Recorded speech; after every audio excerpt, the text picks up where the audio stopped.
Canada ایک مہنگا ملک ہے لیکن اس کی شہری خدمات اعلیٰ ترین معیار کی ہیں۔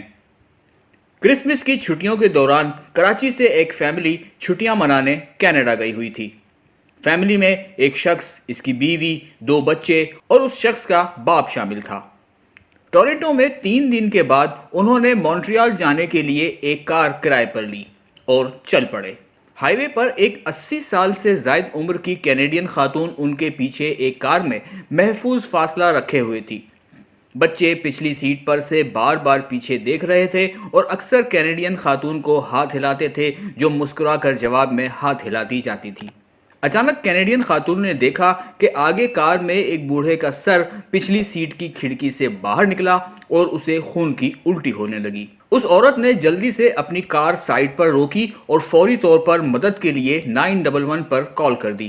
تھوڑی ہی دیر میں ایک ایمبولینس ہیلی کاپٹر نمودار ہوا۔ ہیلی کاپٹر 1 کلومیٹر آگے اترا، خاندان کو گاڑی روکنے کا اشارہ کیا اور کچھ ہی دیر میں تربیت یافتہ طبی عملہ بوڑھے کو ہیلی کاپٹر میں لے گیا جو تقریباً ایک ICU تھا۔ آکسیجن کی سپلائی شروع ہو گئی، دل کی رفتار اور دیگر پیرامیٹرز کی نگرانی کی گئی۔ ایک ماہر MD ہدایات فراہم کرنے کے لیے ٹورنٹو سے ویڈیو کال پر تھا۔ آدھے گھنٹے میں بوڑھے کو محفوظ اور دوبارہ سفر کے لیے فٹ قرار دے دیا گیا۔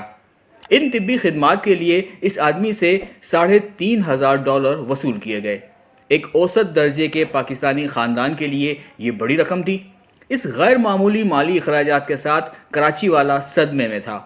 اس نے اپنے والد کو بڑی افسردگی سے دیکھا اور کہا، ابا جی، پان کھا کر باہر تھوکنے کی کیا ضرورت تھی؟